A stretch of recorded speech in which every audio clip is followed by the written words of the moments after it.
Buenas noches, profesor Percy Madueño. Buenas noches, compañeros. Mi nombre es Enzo Ramos y el día de hoy voy a exponer el tema la cultura tiahuanaco. Hablaré sobre su historia, su ubicación, sus características, que vienen a ser su política, su economía, lo social, su religión, su arte y sus costumbres.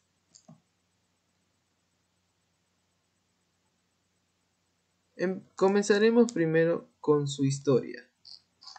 La cultura tiahuanaco o tiwanaku fue una cultura que tuvo presencia en el norte de Chile, en Bolivia y Perú principalmente. Se desarrolló entre los años 1500 a.C. a 1187 d.C. a orillas del lago Titicaca. La ciudad Tiwanaku fue la capital y principal centro religioso. Es reconocida por los estudiosos andinos como uno de los precursores del imperio inca. Lo más reconocido de su cultura fue su arquitectura, como la Portada del Sol y otras edificaciones muy antiguas. Como eran los tiahuanacotas, se caracterizaba por su explosión del arte textil y la cerámica.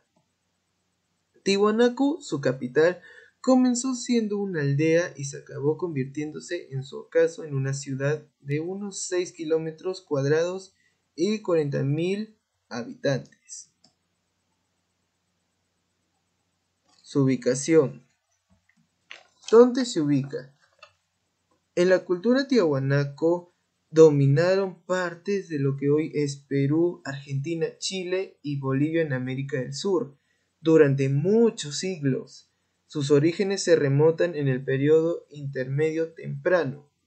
La ciudad capital se encontraba en la orilla sur del lago Titicaca, en la frontera entre Bolivia y Perú.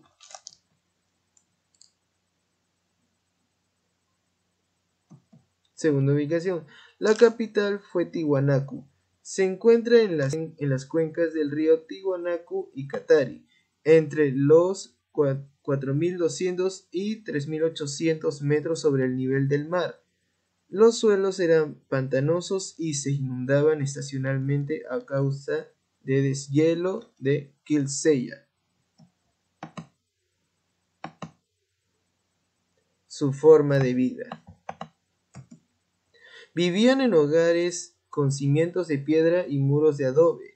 En su época más antigua, la aldeana mantenía un comercio suplementario a través del intercambio de flechas típico de la cultura tiahuanacota. Rendía culto a la ciudad tiahuanaco, dominaban el bronce, lo que permitió su expansión y dominio militar para extender su cultura por la región en la que tenía influencia. Organización social y política. La cultura tiahuanaco era una sociedad teocrática con una compleja sociedad jerárquica dividida en tres clases: la élite, los artesanos y los comuneros o campesinos. Algunos historiadores incluyen un cuarto viaje de clase comerciantes. El dominio del altiplano. Fueron agricultores y ganaderos, por ello tuvieron que efectuar el dominio del altiplano, no tanto para ganar tierras de cultivo como en el caso de las culturas regionales costeñas, sino para conocer los secretos del sembrío en altura y los secretos de los cambios climáticos que el altiplano encierra. Su economía. En su economía tenemos la agricultura y la ganadería. Logrado el dominio del altiplano, cultivaron plantas de excepcional de valor alimenticio como la papa y la quinoa, como plantas de altura, en tanto que en otros valles más bajos que colonizaron posteriormente sembraron maíz, yuca, oca y frutales en general. El dominio altiplánico consolidó también un sistema de ganadería, ya que si bien la meseta es dura para el sembrío, en cambio ofrece inmensos territorios cubiertos de pastos naturales propios para los camélidos andinos. De este modo supieron aprovechar la agricultura y ganadería cuando deshidrataban a la papa y la secaban al sol. En la misma forma también lo hacían con la carne obteniendo el chuño y el charqui, que pudieron ser conservados por mucho tiempo y que les sirvieron para estos periodos cíclicos de sequía y de escasez. También tenemos la quinoa en la cultura tiahuanaco. La quinoa, también llamada Chenodepondium quinoa wild, es una de las especies domesticadas y cultivadas en el Perú desde épocas prehispánicas, más de 5.000 años. La cuenca del lago Titicaca es la zona considerada como el principal centro de origen de la quinoa. La cultura tiahuanaco sembró y cultivó la quinoa, como se puede demostrar en su cerámica, en las que representa a la planta de quinoa con varias panojas distribuidas a lo largo del tallo, lo que mostraría a una de las culturas más antiguas. Sus costumbres. La economía estaba basada en el cultivo de la papa.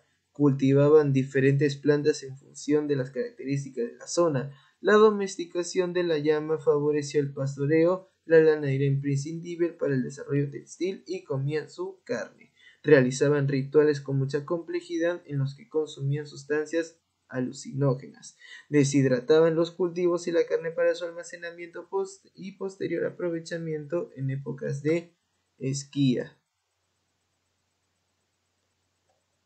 También tenemos la caza y comercio y artesanía. Practicaron actividades de caza, sea con las especies de camélidos que son auquénidos que no habían logrado domesticar y que pastaban por la meseta, o también con otras especies de animales que habitaban en los diferentes pisos ecológicos de las otras regiones en los que los pobladores de la cultura tiahuanaco se habían asentado. Así, en el lado selvático buscarían capturar al felino, al jaguar, en tanto que ciervos y venados serían cazados en los valles y lomas de la costa. El comercio lo practicaron en base a sus productos de charqui y de chuño, así de como de sus productos artesanales, los cuales a modo de trueque intercambiaron con los pueblos y regiones con los que establecieron contacto, especialmente con los medios marítimos del norte de Chile y del Perú. La expresión artesanal del pueblo de la cultura tiahuanaco la encontramos en la confección de mantos de lana que presentan decoraciones de figuras geométricas y de animales estilizados, así también estatuillas, vasos y huacos que difundieron por los lugares con los cuales tuvieron contacto. Su religión. Lo poco que se conoce de sus creencias religiosas se basa en la interpretación de la arqueología y algunos mitos, los cuales pueden haber sido transmitidas a los incas y españoles. Adoraban a muchos dioses que son politeístas, centrados en la agricultura. Uno de los dioses más importantes fue Viracocha. Su arte. En la arquitectura, las primitivas muestras arquitectónicas fueron los dólmenes o construcciones de piedras rectangulares que habilitaron con fines de vivienda. Posteriormente edificaron las chulpas o construcciones que tuvieron fines funerarios, hechos de piedra y de barro. Inicialmente eran de forma cuadrangular, después adoptaron la forma cilíndrica, teniendo como base la piedra labrada y pulida, tal como se observa en las famosas chulpas de Silustani, en Puno. Después de estos, los restos arquitectónicos más importantes son las terrazas de Pumapunku de forma semicircular, la fortaleza de Acapana y el palacio de Calasaya. Y luego tenemos dentro de su arte la portada del sol. La portada del sol es una piedra gigantesca de una sola pieza de más de 4 metros de ancho por 3 de alto y 80 centímetros de espesor. Su escultura está representada por sus monolitos de gran tamaño y de carácter monumental, tal como lo podemos apreciar en los monolitos de El Fraile y el de Benet. Su cerámica. Los vasos son de regular tamaño, de paredes gruesas, pintados de rojo, anaranjado, marrón y blanco. Los motivos o adornos representan al cóndor, felino y la serpiente, utilizando además el signo escalonado como figura geométrica. Las formas predominantes son el quero y el pebetero. Y por último tenemos la metalurgia.